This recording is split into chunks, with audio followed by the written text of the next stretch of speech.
Introduction to Nehemiah. Separating life into distinct categories of, quote, sacred and, quote, secular damages, sometimes irreparably, any attempt to live a whole and satisfying life, a coherent life with meaning and purpose, a life lived to the glory of God. Nevertheless, the practice is widespread. But where did all these people come up with a habit of separating themselves and the world around them into these two camps? It surely wasn't from the Bible. The Holy Scriptures, from beginning to end, strenuously resist such a separation. The damage to life is most obvious when the separation is applied to daily work. It is common for us to refer to the work of pastors, priests, and missionaries as, quote, sacred, and that of lawyers, farmers, and engineers as, quote, secular. It is also wrong. Work, by its very nature, is holy. The biblical story is dominated by people who have jobs in gardening, shepherding, the military, politics, carpentry, tent making, homemaking, fishing, and more. Nehemiah is one of these. He started out as a government worker in the employ of a foreign king. Then he became, and this is the work that he tells us in his memoirs, he became a building contractor, called in to rebuild the walls of Jerusalem. His co-worker Ezra was a scholar and a teacher working with the scriptures.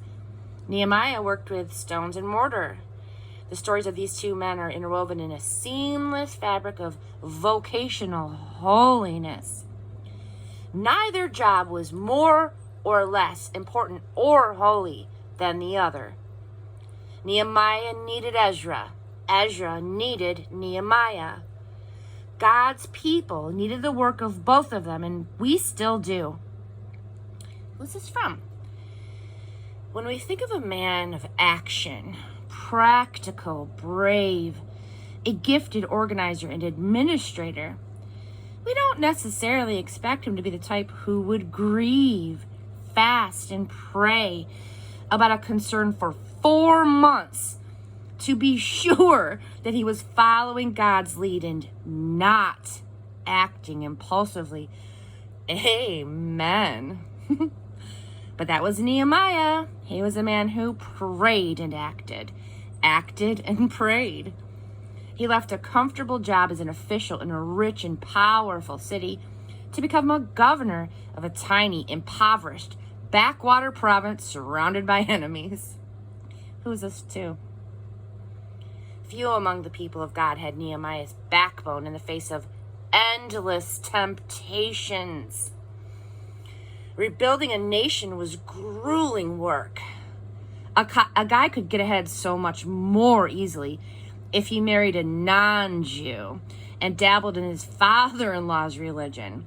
These people needed constant reminders that they were part of something larger than their own struggle to make a living, and that sharing in God's story was worth the sacrifices.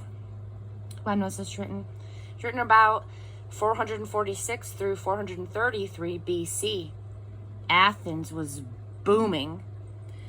The city had finally signed a peace treaty with Persia, and Pericles was building the Parthenon, which was a temple for the goddess Athena on the Acropolis.